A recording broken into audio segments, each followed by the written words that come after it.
Madame, Monsieur, bonjour. Dans l'actualité de ce mercredi, un conseil des ministres a lieu aujourd'hui à la Fondation Félix Houphouët-Boigny dans la capitale politique. Le président de la République, Alassane Ouattara, après ce conseil, va procéder à l'inauguration de la voie réhabilitée de la commune de Yamoussoukro. À un mois de la présidentielle, la commission électorale indépendante CEI publie la liste électorale définitive. Le porte-parole de l'institution a présenté quelques statistiques émanant justement de cette liste aux journalistes. Sidonie Davila. Le 31 octobre prochain, ce sont 7 495 082 électeurs qui participeront à l'élection présidentielle. Parmi ces électeurs, la commission électorale indépendante dénombre 7 397 413 électeurs en Côte d'Ivoire et 97 669 à l'étranger. La CEI se félicite de ces chiffres et se veut reconnaissante aux partis politiques, aux organisations de la société civile ainsi qu'à ses partenaires techniques et financiers pour leur forte implication dans le processus. Ce bond substantiel du nombre d'électeurs inscrits sur la liste électorale définitive, hausse de 13,6%, a conduit la commission électorale indépendante à réajuster la cartographie électorale, à savoir le nombre de lieux et de bureaux de vote en Côte d'Ivoire et à l'étranger. Ainsi, le répertoire des lieux de vote et bureaux de vote compte désormais nombre total de lieux de vote, 10 815. Nombre de lieux de vote en Côte d'Ivoire, 10 759. Nombre de lieux de vote à l'étranger, 56. Nombre total de bureaux de vote, 22 381. Nombre de bureaux de vote en Côte d'Ivoire, 22 135. Nombre de bureaux de vote à l'étranger, 246.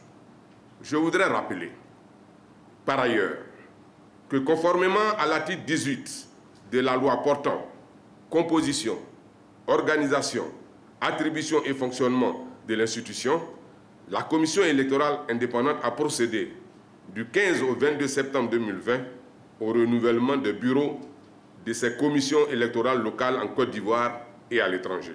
Selon Émile Brotier, porte-parole de la CEI, ces commissions locales auront la charge de distribuer les cartes d'électeurs aux anciens et aux nouveaux électeurs dans les différents lieux d'enrôlement.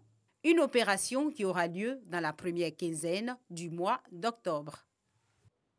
La situation au Mali et au Liban s'invite à la réunion de coopération entre les structures de la francophonie. Une réunion par visioconférence cette nuit, ce mardi. Elle a été présidée par la secrétaire générale de l'OIF, le président de l'Assemblée nationale, par ailleurs président de l'Assemblée parlementaire de la francophonie, a pris part justement à cette rencontre. Konaté Moussa nous en parle. Plus de 190 morts et 6500 blessés suite à des explosions à Beyrouth, de la capitale du Liban. Au Mali, des troubles politiques avec l'éviction du président Ibrahim Boubacar Keïta. Le Liban et le Mali, deux pays francophones en crise actuellement, au cœur de la réunion par visioconférence de la communauté francophone. Le Mali est très important dans l'équilibre de notre sous-région. Il faut que très rapidement, les autorités maliennes prennent conscience qu'il faut remettre toutes les institutions en place pour que le Mali retrouve cet équilibre-là. S'agissant du Liban, là, le Parlement n'est pas dissous. Le Liban a été frappé par une explosion terrible. L'APF et l'OIF s'en sont inquiétés. La crise politique au Mali et humanitaire au Liban préoccupe les instances de la francophonie. Des actions sont donc en vue afin d'apporter un soutien à ces pays. Nous avons convenu d'effectuer une mission conjointe, l'OIF, APF. Plaider pour un rétablissement rapide de l'Assemblée nationale du Mali par l'organisation des élections législatives. L'APF s'associe à l'OIF pour une mission au Liban. La réunion par visioconférence sur la situation au Mali et au Liban était présidée par la secrétaire générale de l'OIF, l'Organisation internationale de la francophonie. Plusieurs autres organisations ont pris part aux échanges, notamment l'Association internationale des maires francophones, l'Agence universitaire francophone, la Conférence des ministres de l'Éducation nationale et de la jeunesse et des sports. C'est demain que s'ouvre la journée nationale du cacao et du chocolat. Et une question dans cette édition, qu'est-ce que le cacao rapporte véritablement aux producteurs? Élément de réponse dans ce dossier de Jean-Louis Gwango. À Manikro 1, petit campement situé à 12 km de Daloa, Kwasi Kwame, planteur de cacao, consacre sa journée au séchage de la dernière récolte, une récolte qui relève pour lui un caractère spécial. Ça, cacao, ça là, c'est pour payer le livre de mon enfant parce que le lait de rentrer à l'école. Et ça là, on peut prendre pour faire les choses. Les longues heures de séchage de récolte sont moins ennuyeuses pour Kwasi Kwame. Il les passe désormais devant les programmes de la télévision en compagnie de ses enfants, tous scolarisés. Un luxe qui s'est offert grâce à l'argent du cacao. Grâce au cacao, on a la télévision, la mosse, encore télévision, un congélateur, à la radio encore, maison, un enfant, tout. Tout c'est à cause du cacao, grâce au cacao. Un autre plaisir qu'il s'est offert, une moto avec laquelle il se rend désormais dans sa plantation. Voilà mon champ. Ça fait 4 hectares de cacao.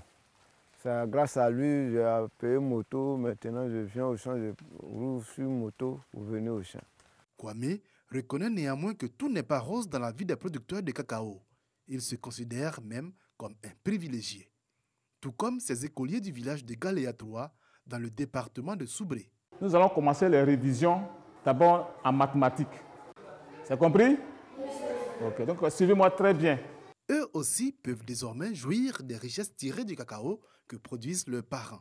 Cette école a été quasiment reconstruite par le conseil Café Cacao. Cela fait que les enfants, vraiment, ils ont le courage de venir à l'école. Les retombées du cacao, en tout cas, ça profite à tout le monde. Mu par sa volonté de redistribuer les richesses du cacao, l'organe de régulation a doté ce village de 3 nouvelles salles de classe, d'une cantine scolaire, de latrines et de logements de maîtres.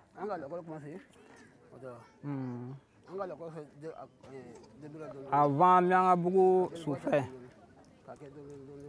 Parce qu'on n'avait pas d'école. Les premiers enfants, ils n'ont pas eu beaucoup qui sont allés à l'école. Il fallait les envoyer jusqu'à Galéa, près de Soubré. Vraiment, ce n'était pas facile pour tous les parents. Franchement, ce qui a été fait, nous pouvons dire que l'argent du café cacao, c'est bien réparti, c'est bien partagé. C'est en moyenne 3 écoles dont le conseil Café Cacao finance la construction chaque année dans cette zone. De l'instruction pour les enfants des producteurs de cacao, mais aussi de la santé. Nous sommes au centre de santé de Nipi 2, à 13 km de Soubré.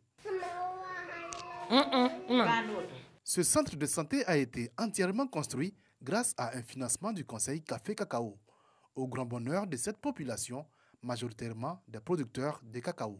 C'est au bénéfice du fruit du café et cacao que nous sommes là. C'est au bénéfice de ça. La Côte d'Ivoire repose sur l'agriculture. Donc à Nipi 2, il y a des planteurs de café et cacao. Alors nous sommes très contents si on vient nous offrir des infrastructures telles que le dispensaire et la maternité ou autre chose, c'est une bonne chose en tant que planteur pour se faire soigner. Un bonheur et une fierté également partagés par le personnel soignant.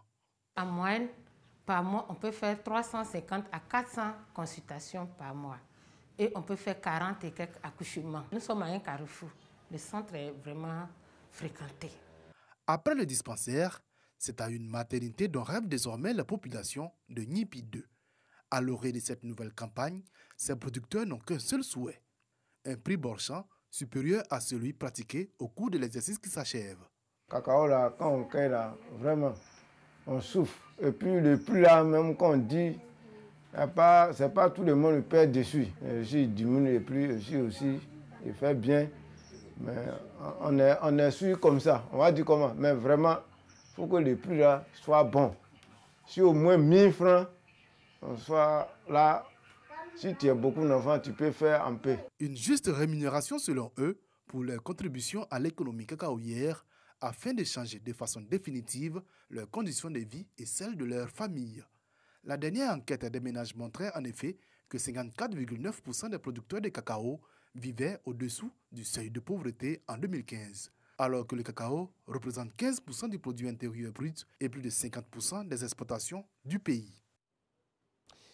Le ministère de la Culture et de la Francophonie ne va s'engager qu'aux côtés des artistes qui aiment le travail. C'est le message en substance de la ministre Raymonde Goudou Kofi, alors qu'elle recevait Michel Gou, Clémentine Papoué, Boumou Mamadou et Ramatoulaye Didier, tous lauréats de la 3e édition du Grand Prix Ivoire Humour 2020. Issaïo pour les détails. Les artistes Gou Michel et Boumou Mamadou sont respectivement lauréats du prix du meilleur humoriste africain et du meilleur parolier africain. Ils recevront leur prix lors de la 15e édition du prix africain du développement PADEV Kigali au Rwanda, prévu du 11 au 13 octobre prochain. Avant leur départ, ils ont échangé avec la ministre de la Culture et de la Francophonie, Raymonde Goudou Kofi. Au village, on t'appelle Gorino à cœur de coton. C'est vraiment que tu arrives à être ce cœur de coton, cette douceur-là. C'est un nom de bravoure que notre pays nous a donné en nous reconnaissant chacun à son niveau. L'art nourrit bel et bien son homme. Si nous avons été distingués dans nos domaines précis, c'est parce que nous faisons bien ce que les gens attendent de nous. La Côte d'Ivoire a reconnu leur performance et leur qualité et leur expertise. C'est encore un honneur pour notre pays, qui de plus en plus compte sur l'échiquier international dans le domaine donc, de la culture. Après ces deux artistes, la ministre Raymonde Goudou Kofi a félicité les artistes humoristes Ramatoulaye Didier et Clémentine Papoué, connus sous le nom de Clé-Clé, tous deux récompensés lors de la cérémonie de distinction du prix Ivoire Humour, 3e édition.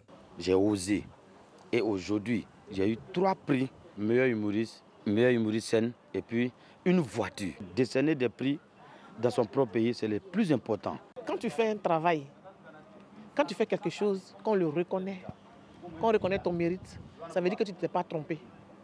Parce que nous, à notre temps, c'était plus difficile. Et donc, si la jeune génération qui est venue après nous a essayé de nous imiter dans le bon sens, ça veut dire que nous n'avons pas échoué, nous les comédiens.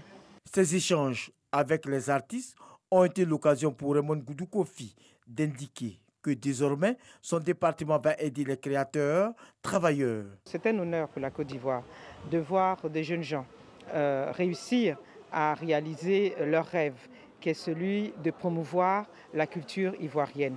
Notre rôle à nous, en tant que membres du gouvernement et ministre en charge de ce département, c'est également de les accompagner. Je leur ai dit que nous ne ferons que la promotion de ceux qui nous donnent des résultats. La ministre Raymonde Goudou Kofi a pris l'engagement pour que le monde des arts soit un secteur porteur et viable en Côte d'Ivoire.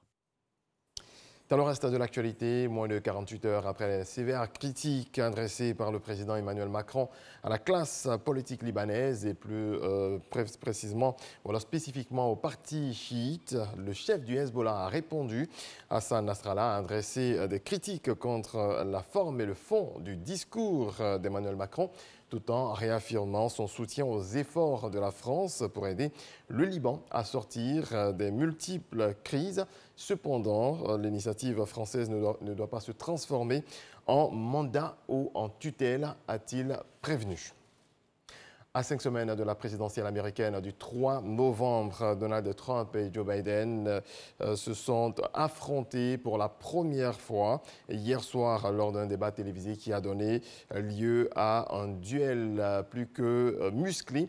Les attaques personnelles et la cacophonie ont souvent empêché les propositions de fond d'émerger. Voilà qui marque la fin de ce rendez-vous de l'actualité. Merci à toutes et à tous de votre attention. Très belle journée. Paix dans vos foyers.